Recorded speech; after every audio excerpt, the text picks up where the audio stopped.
Assalamualaikum warahmatullahi wabarakatuh. Perkenalkan, kami dari kelompok 4 akan menjelaskan tentang pajak orang pribadi beserta cara perhitungan dan pengisian SPT-nya. Sebelumnya, perkenalkan, saya Vina Uliana Spandi. Saya Lupita Liviar Lambang. Saya Fitri Nuriski. Saya Siti Fatimah Zahra. Saya Nabila Zahira. Selamat menonton, Bapak. Data pajak. Dalam melakukan perhitungan pajak penghasilan orang pribadi diperlukan beberapa data dasar yang menjadi acuan utama. Yang pertama ada data wajib pajak. Contohnya, nama Bapak Slamet Rianto, statusnya K3, kawin dengan 3 tanggungan, pekerjaannya pegawai swasta, dan nomor NPWP-nya 672661121045000. Yang kedua, data penghasilan selama setahun dalam waktu 2022. Yang pertama, penghasilan neto sehubungan dengan pekerjaan Rp131.111.402. Yang kedua, zakat atau sumbangan keagamaan yang sifatnya wajib Rp0, penghasilan neto dalam negeri lainnya Rp0, dan penghasilan neto luar negeri Rp0. Selanjutnya nomor 3, data pengurangan pajak atau PTKP. Berdasarkan Peraturan Menteri Keuangan Nomor 101 PMK 010/2016, besaran penghasilan tidak kena pajak atau PTKP adalah: yang pertama, wajib pajak pribadi 54 juta, yang kedua tambahan karena kawin 4.500.000, yang ketiga tambahan untuk 3 tanggungan maksimum 13.500.000. Jadi total PTKP-nya adalah 72 juta per tahun. Yang keempat, ada data perhitungan awal. Yang pertama, penghasilan neto dengan jumlah Rp131.111.402. Yang kedua, penghasilan tidak kena pajak atau PTKP dengan jumlah 72 juta. Yang ketiga, penghasilan kena pajak atau PKP dengan harga Rp59.111.402. Yang selanjutnya ada PPh terutang dengan tarif pasal 17 Undang-Undang PPh dan jumlah Rp2.955.550. PPh yang dipotong oleh pemberi kerja kredit pajak dengan jumlah Rp2.955.550. Status SPT nihil, tidak kurang dan tidak lebih bayar, dan tanggal pelaporan SPT 14 Maret 2023. Perhitungan pajak penghasilan orang pribadi. Langkah-langkah menghitung pajak. Yang pertama, penghasilan neto setahun. Dari data SPT tahunan, penghasilan neto dalam negeri sehubungan dengan pekerjaan yaitu senilai Rp131.111.402. Yang kedua, penghasilan tidak kena pajak berdasarkan status kawin dan memiliki tanggungan K3, maka WP pribadi yaitu senilai Rp54 juta, tambahan karena kawin senilai Rp4.500.000, tambahan untuk 3 tanggungan senilai Rp13.500.000. Total PTKP sama dengan Rp72 juta. Ketiga, penghasilan kena pajak atau PKP. Rumusnya yaitu penghasilan kena pajak sama dengan penghasilan neto dikurang PTKP senilai Rp131.111.402 dikurang 72 juta, hasilnya menjadi Rp59.111.402. Keempat, pembulatan PKP. PKP dibulatkan ke bawah ke ribuan rupiah terdekat, yaitu menjadi Rp59.111.000. Kelima, perhitungan PPh terutang atau tarif pasal 17 UU PPh. Tarif pajak progresif orang pribadi tahun 2022, 5% untuk penghasilan kena pajak sampai 60 juta, 15% untuk penghasilan kena pajak di atas 60 juta sampai dengan 250 juta. 25% untuk penghasilan kena pajak di atas 250 juta sampai dengan 500 juta rupiah.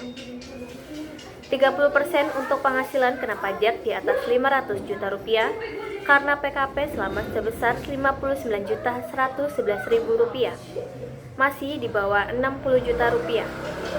Maka PPh terutang sama dengan 5% dikali Rp59.111.000 sama dengan hasil senilai Rp2.955.550. Yang keenam, kredit pajak PPh 21 yang dipotong oleh pemberi kerja berdasarkan SPT tahunan, kredit pajak senilai Rp2.955.550. Ketujuh, pajak kurang atau lebih bayar. PPh terutang dikurang kredit pajak sama dengan Rp2.955.550 dikurang Rp2.955.550 hasilnya 0, nihil. Kesimpulannya, wajib pajak Slamet Rianto tidak memiliki kekurangan maupun kelebihan pembayaran pajak untuk tahun 2022. Status SPT adalah nihil. Cara untuk pengisian SPT tahunan atas nama Bapak Slamet Rianto ya. Yang pertama tuh kami akan memasukkan nomor NPWP dari Bapak Slamet di sebelah sini dengan nomor 6726611045000. Nah, di sini kita akan memasukkan kembali nama wajib pajak. Jadi nama yang akan kita masukin dengan atas nama Bapak Slamet Rianto. Dengan di sini kita akan mengisi juga dengan pekerjaan pegawai swasta. Status untuk di sini kami juga akan mengisi status kewajiban perpajakan suami istri. Dengan ini kakak ya, kawin. Dan untuk di sini ada penghasilan neto. Penghasilan neto dalam negeri sehubungan dengan pekerjaan itu kita isi dengan saldo 131.111.402. Untuk pengisian penghasilan neto dalam negeri lainnya tidak ada ya, kosong. Terus penghasilan neto luar negeri juga tidak ada, kosong ya. Untuk jumlah penghasilan neto itu di sini kami akan mengisi dengan angka Rp131.111.402. Zakat atau sumbangannya juga di sini tidak ada ya, zakat atau sumbangannya. Dan jumlah penghasilan neto setelah pengurangan zakat atau sumbangan keagamaan yang sifatnya wajib, kami akan mengisi dengan saldo Rp131.111.402.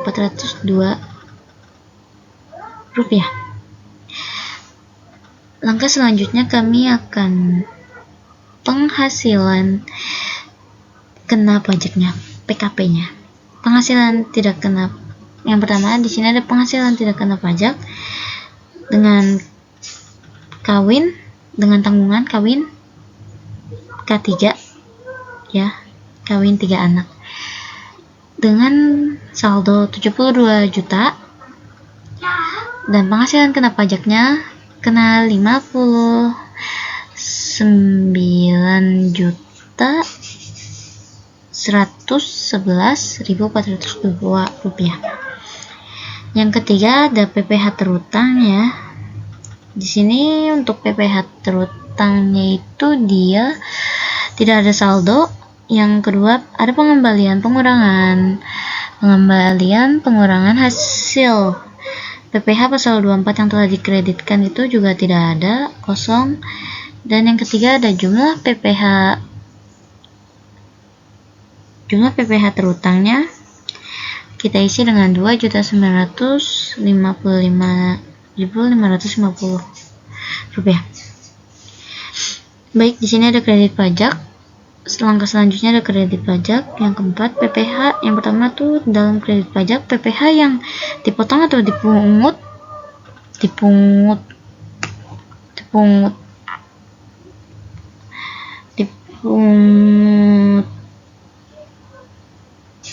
oleh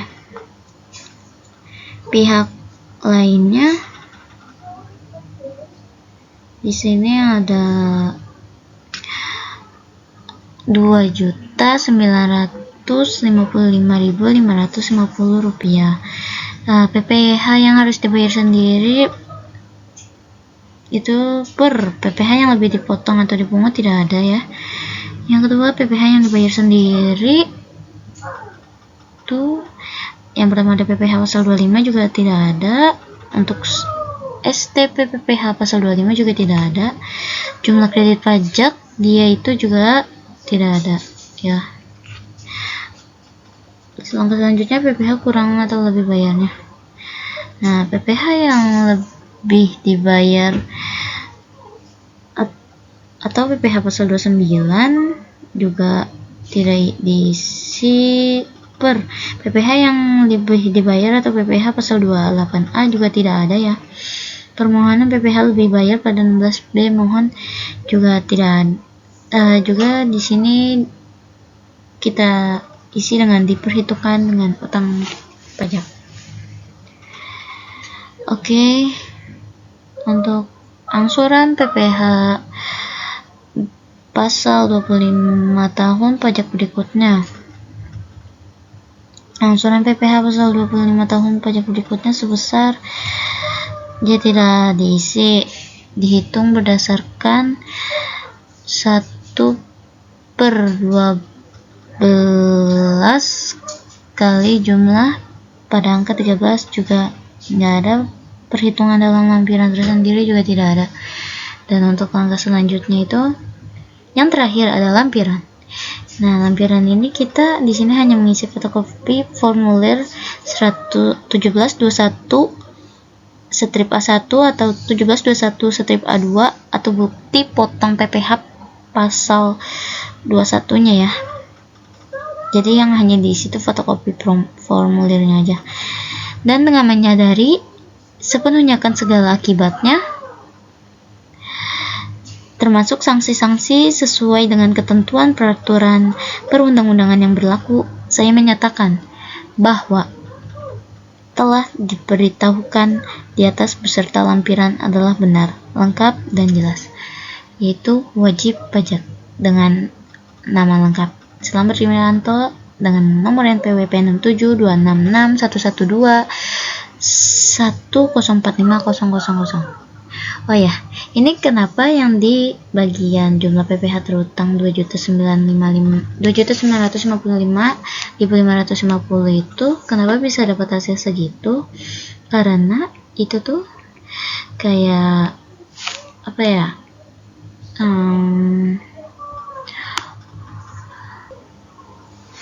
Kenapa di sini bisa mendapatkan 2 juta, hasil 2.955.550 karena 5% itu 5% kita kalikan dengan 59.111.402 ini ya.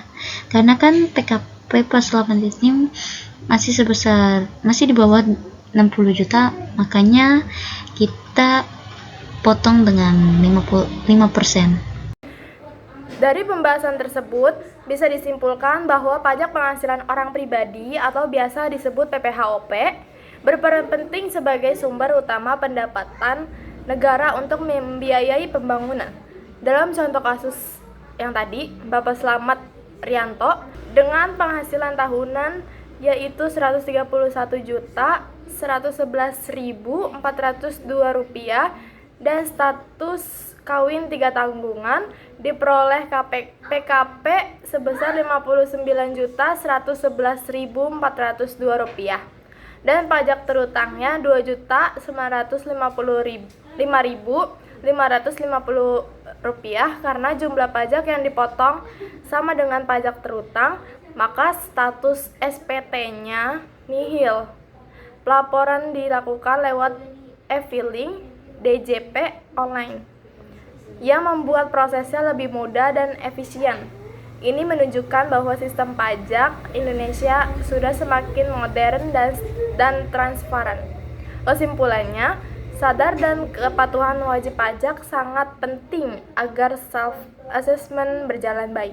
Saran wajib pajak, tingkatkan pemahaman dan laporan SPT tepat waktu lewat e-filing. Saran pemerintah atau DJP-nya, perlu terus melakukan edukasi dan sosialisasi pajak agar masyarakat lebih paham. Syarat dunia pendidikan, kampus sebaiknya memperbanyak pembelajaran pajak yang praktis agar mahasiswa siap terjun ke lapangan. Saran ke masyarakat umum, lihat pajak bukan sebagai beban, tetapi sebagai bentuk kontribusi untuk kemampuan dan kesejahteraan negara.